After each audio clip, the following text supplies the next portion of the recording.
It's a piece of BC history that might have rusted away if not for the dedication of the West Coast Railway Association in Squamish. Back in the 1950s and 60s, the Northern Summit was the luxury business railcar used by longtime Premier W.C. Bennett.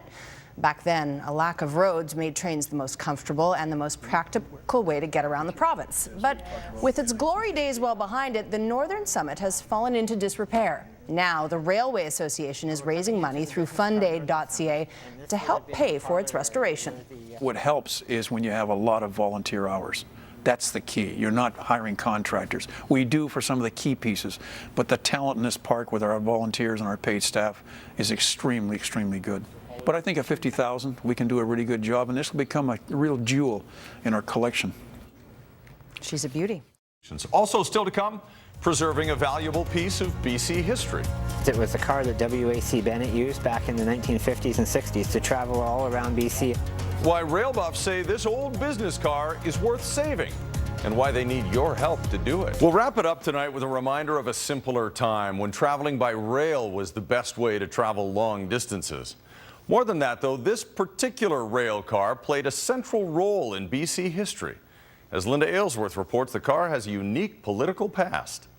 It takes thousands of hours and a lot of love to restore a vintage train back to its former glory. The work here at the West Coast Railway Association in Squamish is never ending. There always seems to be one more deserving car in need of saving. Well, welcome aboard the business car Northern Summit. This would have been W.C. Bennett's private car, and he would have traveled all over the province on this one. In the 1950s and 60s, BC's longest-serving premier, W.C. Bennett, reached out to the people of this vast province from the 85-foot-long luxury business car. He campaigned from it, aided by large speakers mounted on the roof. It wasn't only a comfortable way to travel, it was practical.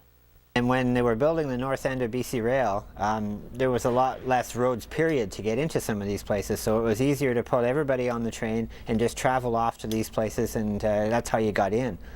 On several occasions, the Northern Summit took Bennett to the end of a brand new line to drive the last spike. He was a great politician. He opened up this province. He had a vision, and this was part of it. So he was a real important component of building this province. As we come down the corridor, we see the master bedroom. And we have two guest rooms here. It's definitely a fixer-upper. The Northern Summit has been unused and unloved for 16 years. But much of its original charm is intact. And what we have here is a typical Pullman fold-down sink. The project will take about 2 years. Dedicated volunteers will help keep expenses down. Even so, the restoration won't be cheap. Like so many, the not-for-profit association has turned to crowdfunding, fundaid.ca. But I think at $50,000, we can do a really good job, and this will become a real jewel in our collection. Linda Aylesworth, Global News. It doesn't seem like a lot of money when you think of the opulence of a rail car like that. 50 grand, we could probably find that in our jeans right now. Yeah, well, Maybe you yours. could. Hey,